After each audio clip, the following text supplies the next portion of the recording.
Hey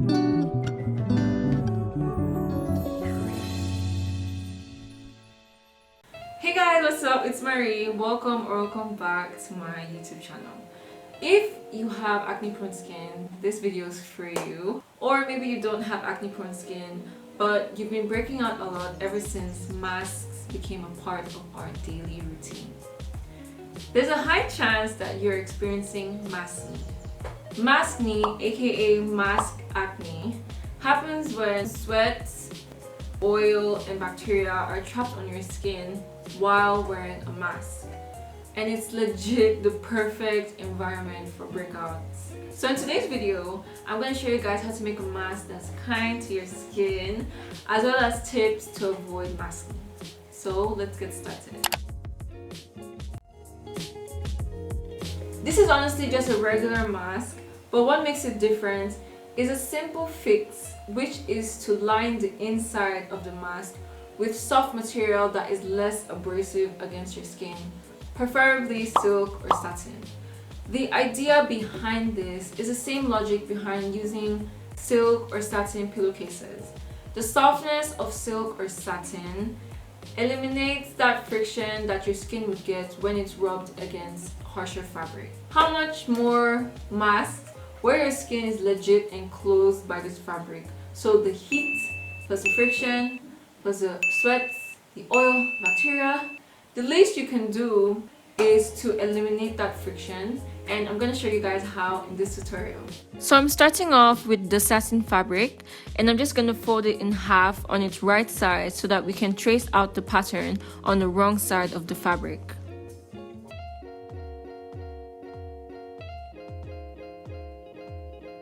And then I'm just going to iron it down just to make it nice and flat.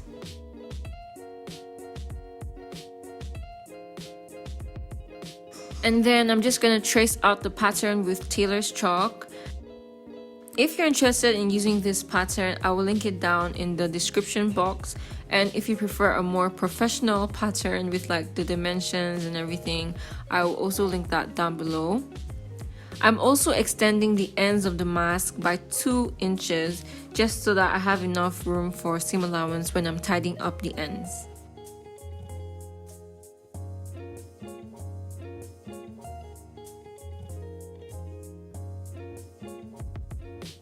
And then I'm just doing the same for the other half of the mask.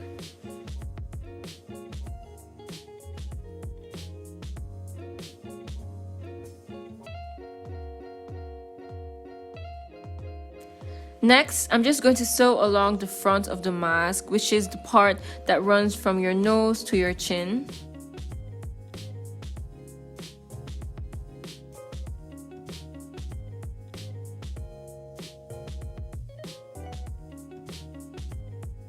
And then I also did the same for the other half of the mask.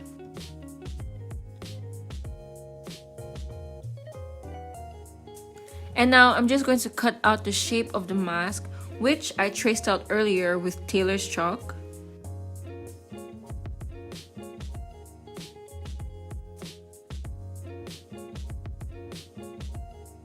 So turning out your mask to its right side, this is what it should look like.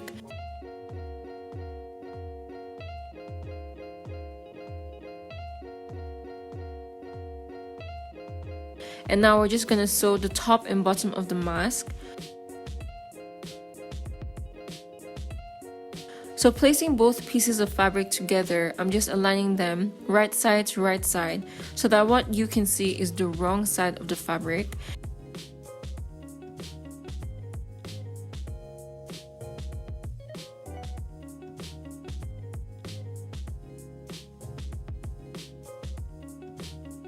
And then we're just going to sew along the top and bottom of the mask.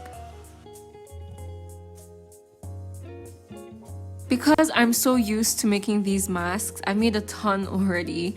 I already have an idea of how much seam allowance I needed, so as you can see, I didn't leave a lot in the video. But if need be, I suggest you leave enough seam allowance so that your mask doesn't fall apart or fray. So now I'm just gonna turn out the mask to its right side. And then I'm gonna iron it down so that it's in good shape.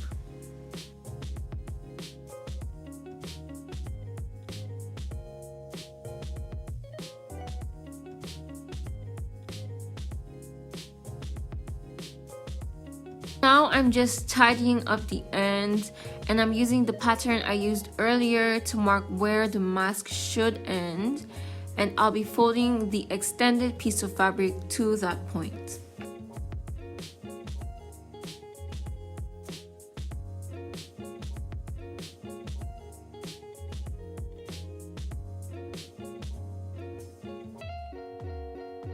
And then I just pinned the fabric to hold it in place. And then I just sew it down. This is to create slots where I can attach the straps of the mask. You could either use string or elastic as straps for your mask. I personally like to use string just because elastic slacks with time and I don't want to have to keep changing out the elastic. What are they? Is it for me? I'm filming. Huh? I'm filming. You are? I'm filming. Hi. Subscribe to my channel. So string just works better for me. Also, I just like how the front of the mask and the straps are the same color.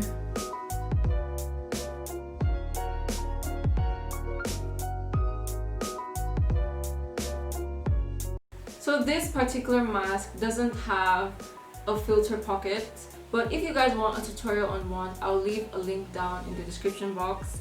And also you could as well just make the entire mask silk or satin. Totally up to you, you just do you. If you'd rather just buy a mask instead of making one, I don't know if they sell these masks locally, but I will leave links to stores online in the description box. Number 1, wear a clean mask. This goes especially for people that use reusable masks where you have to wash the mask after each use. Please do wash the mask after each use. I'm not saying use alcohol. I heard people like spray alcohol. Like I was searching about this online and apparently people just like spray alcohol on their mask. I did my research and apparently alcohol affects the effectiveness of the mask. So basically, alcohol makes the mask more permeable. This goes especially for FFP1 or FFP2 masks, e.g. the 3M mask, as well as surgical masks.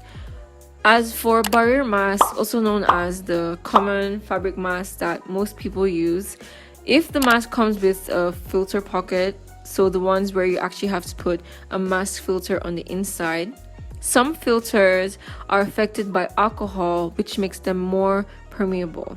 So if you're interested in reading more about this, I'll leave links down in the description box. So alcohol makes the mask less effective.